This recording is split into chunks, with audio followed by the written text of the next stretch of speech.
ఇక మొదలెడు. విన్నారా మీరు? అర్థమైందా? విశ్వసనీయత బిడ్డ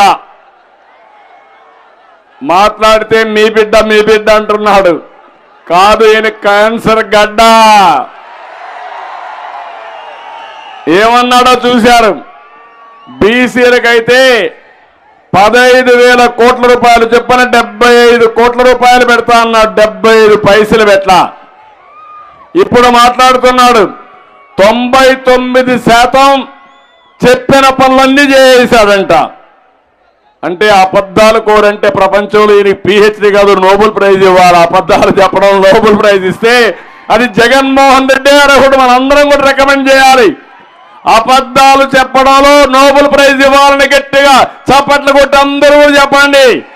అర్హుడు, ఇంకెవడింత అర్హత రాదు. ఎస్సీలకు 27 పథకాలు రద్దు చేసి మళ్ళీ ఎస్సీలు బిడ్డ అంటాడు.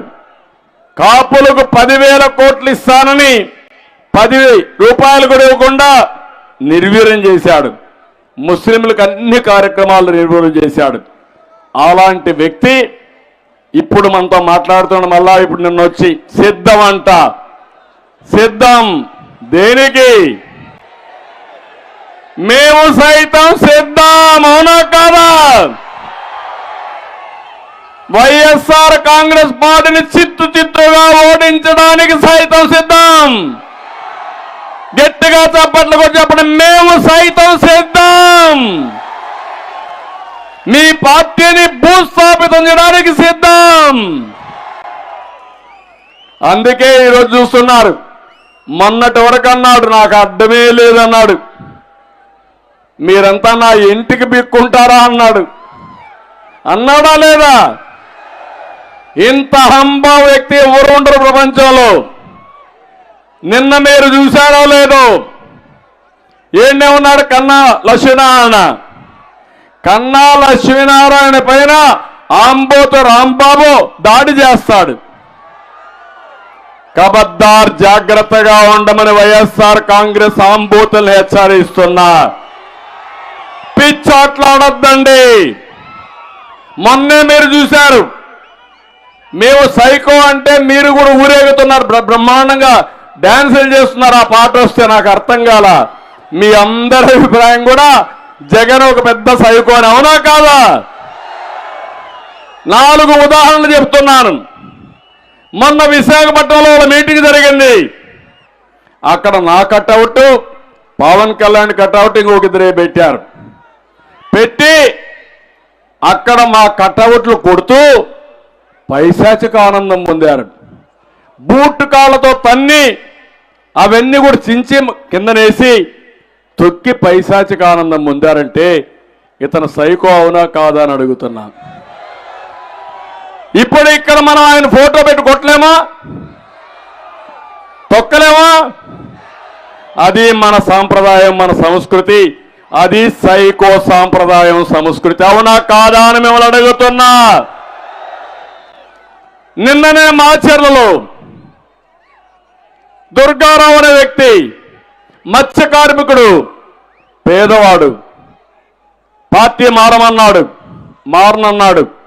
అంతమంది చంద్రయ్య పార్టీ మారమంటే కనీసం జై జగన్ అనమంటే, జై జగన్ అంటే నిన్ను చంపం, నీకు ప్రాణంతో వదిలేస్తామంటే జై చంద్రబాబు అని ప్రాణాన్ని వదిలిన చంద్రయ్య. నేను ఆ పాడి మోసాను. నా జీవితంలో ఎప్పుడూ అలాంటి కుటుంబాలకు రుణపడి ఉంటాను. నిన్న దుర్గయ్య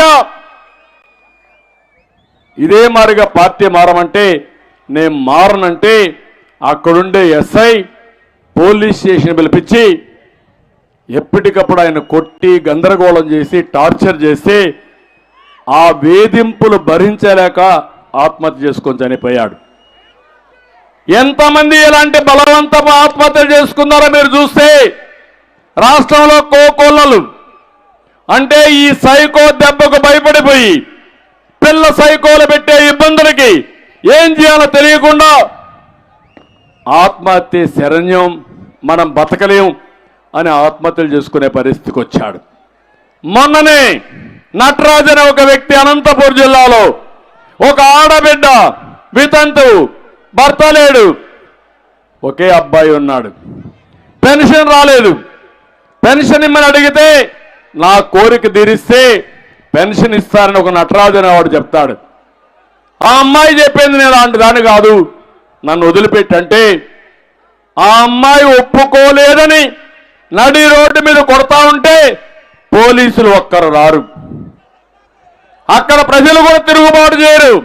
నేను అడుగుతున్నా ఈ కొండ అందరినీ, ఇలాంటి సైకో పరిపాలనలో, సైకోల పాలనలో ఏ ఆడబిడ్డకైనా రక్షణ ఉందా అని మిమ్మల్ని అడుగుతున్నా. ఈ ఆంబోతుల నుంచి రాష్ట్రాన్ని కాపాడుకోవాలా లేదా అని మిమ్మల్ని అడుగుతున్నా. ఏమమ్మా మీకు ఆలోచన ఉందా లేదా? ఇలాంటి దుర్మార్గులను వదిలిపెడతారా మీరు?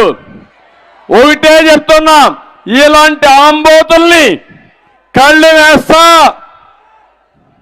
కట్టేస్తా, నడి రోడ్లు నిలబెడతా, అవసరమైతే బట్టలు ఇప్పి ఊరేగించి వెళ్ళి కంట్రోల్ చేద్దాం. మీరు సిద్ధమా అని మిమ్మల్ని అడుగుతున్నా. మా ఆడబిడ్డలు సిద్ధమా అని మిమ్మల్ని అడుగుతున్నా. ముఖ్యమంత్రి ఏం చేస్తున్నాడు? కనీసం ఒక్క నిమిషమైనా మాట్లాడాలని మిమ్మల్ని అడుగుతున్నా. మాట్లాడు. లైసెన్స్ ఇచ్చాడు.